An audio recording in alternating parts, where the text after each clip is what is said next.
Pardon, excusez-moi, Stéphane Cadieux, donc directeur de la des gestions chez Fédéral Finance. Bonjour. On va parler ce matin du fonds fédéral Conviction ISR France, un fonds que vous avez créé en quelle année? Voilà, alors là ça fait plus de 20 ans. Ouais. Plus de 20 ans, effectivement, c'est un des fonds historiques de la maison. C'est en 86, je crois. 86, ouais. Donc. Alors présentez-nous d'abord ce fonds. Alors, Fédéral Conviction ISR France, c'est un fonds action française, un fonds de conviction opportuniste, basé sur un processus de sélection fondamentale, mais sans aucun biais de style.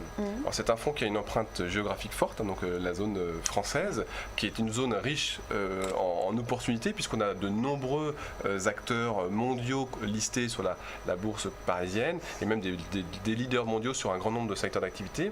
Et enfin, c'est un fonds socialement responsable, c'est-à-dire que c'est un fonds qui est labellisé par Novetic, qui garantit finalement la qualité de notre démarche interne d'analyse des critères sociaux, environnementaux et de gouvernance sur l'ensemble des sociétés que nous avons en portefeuille. Qu'est-ce que c'est exactement l'ISR, donc l'investissement socialement responsable? Ça correspond à quoi lorsqu'on en investit sur des valeurs?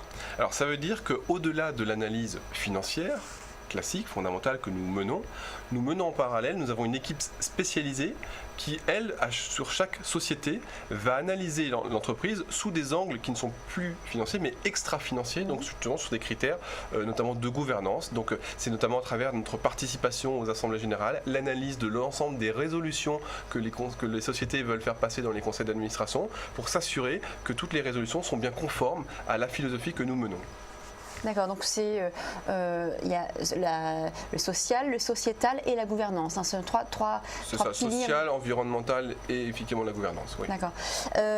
Donc ça c'est la thématique principale du fonds. Alors, c'est pas une thématique, c'est-à-dire que c'est un filtre complémentaire à l'analyse financière. On estime que sur longue période, ces approches, ces filtres supplémentaires à l'analyse financière nous permettent d'éviter certains écueils, certains accidents, certaines sociétés dans lesquelles le management souhaiterait par exemple faire passer des plans de stock option trop massifs, ce qui viendrait complètement diluer l'actionnaire au bout d'un certain nombre d'années. Ce sont des choses sur lesquelles nous sommes vigilants et nous votons négativement lorsque nous estimons que c'est contraire à nos intérêts en tant qu'actionnaire.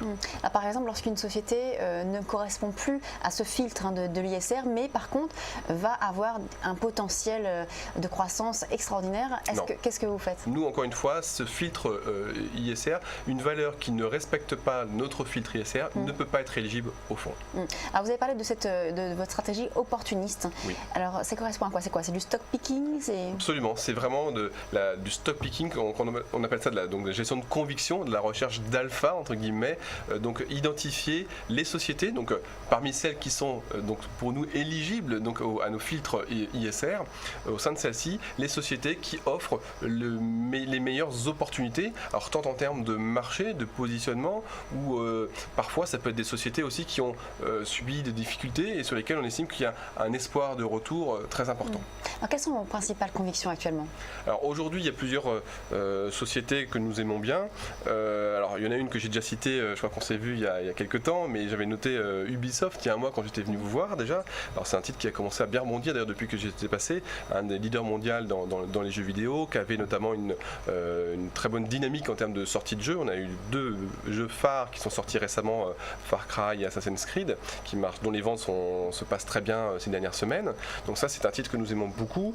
Il y a des titres comme par exemple Arkema. Alors là Arkema c'est typiquement un dossier qui a subi une année 2014 catastrophique. Il y a eu un très gros profit warning cet été. Ils ont décalé leurs objectifs d'1 an dans leur plan. Mais depuis, il s'est passé quelque chose d'intéressant. La société a annoncé le rachat d'une société spécialisée dans les adhésifs, la société Bostik, qui est une grosse opération structurante. On sait que le management de Arkema a un excellent track record en termes d'acquisition, et qui plus est, aujourd'hui on ne comprend plus la valorisation de cette société. C'est une société qui au sein du secteur chimie, et malgré son profit warning, a un niveau de marge qui figure parmi les meilleurs du secteur de la chimie, et pour autant Arkema aujourd'hui a la valorisation la plus faible du secteur. Donc ça c'est typiquement le type d'opportunité sur lesquelles on estime que on se positionne en estimant qu'il y a un beau potentiel de rattrapage. D'accord, vous allez surpondérer cette ligne par exemple aujourd'hui très clairement. par rapport à d'autres lignes, c'est pas une de vos lignes principales. Arkema, là aujourd'hui, avec les renforcements qu'on a fait ces derniers mois, aujourd'hui, c'est une ligne effectivement qui doit faire 3-4%, mais sachant qu'il y en a, c'est très très faible dans l'indice. Si vous voulez, dans nos paris, encore une fois, ce sont des paris relatifs. C'est-à-dire qu'il y a des sociétés comme je veux dire Sanofi parfois, hein, Sanofi qui font un poids très important de l'indice. Le fait d'en avoir 4% est un pari très négatif. Alors qu'Arkema, en avoir 4%, c'est un pari très positif. Donc vous voyez, il y a une gestion du risque aussi au niveau de la gestion de ce fonds qui fait qu'on appelle ça des paris actifs par rapport à un indice de référence. Mais il y a d'autres dossiers aussi comme ça qu'on aime bien en France, comme Iliad. On s'est repositionné sur Iliad par exemple récemment, suite à la chute estivale, vous savez, dans le cadre de l'opération sur T-Mobile, on a le titre a déficit de 30%. Donc très clairement, c'est un titre sur lequel nous étions sortis en début d'année. Nous nous sommes repositionnés, considérant que ça restait une belle histoire. Il y a également une actualité nouvelle dans le secteur des télécoms en France sur la consolidation qui se réactive et dont Iliad devrait être un bénéficiaire. Donc voilà, typiquement le genre de dossier que nous aimons bien, un dossier de croissance en plus sur le long terme. Donc voilà. Est-ce que vous allez également sur des pétrolières? Je vois que vous avez Technip en portefeuille. Est-ce que vous allez sur du Total, sur du CGG? Alors Technip, c'était une position, un reporting qui date un peu, puisque effectivement nous avons coupé nos positions sur CGG et Technip dans l'été. On a commencé en juillet, on a fini en septembre. Donc ça, c'est des positions que nous avons coupé le pétrole. Aujourd'hui, nous sommes notre plus fort pari sectoriel, c'est un pari négatif. Effectivement, c'est un pari de sous-pondération sur le pétrole que l'on a mis en place depuis le mois de septembre. D'accord. Vous ne regrettez pas justement, il y a eu beaucoup de performances faites sur le titre, par exemple CGG. CGG, CGG, nous sommes sortis en juillet, donc vous rappelez que le titre c'était comme bien chuté depuis. Il y a eu un rebond sur un peu de spéculation récemment, mais on considère encore une fois que c'est un secteur sur lequel la baisse du prix du baril va engendrer énormément de baisse d'investissement, de baisse de capex, et les acteurs comme CGG, comme Technip vont avoir des difficultés. D'ailleurs, c'est pour ça qu'on rentre du coup dans une phase où on reparle de consolidation, puisque face à un marché qui va s'atrophier, il n'y aura pas d'autre solution que peut-être de faire des alliances entre certains acteurs du secteur. Mais nous, on trouve que c'est un secteur difficile aujourd'hui.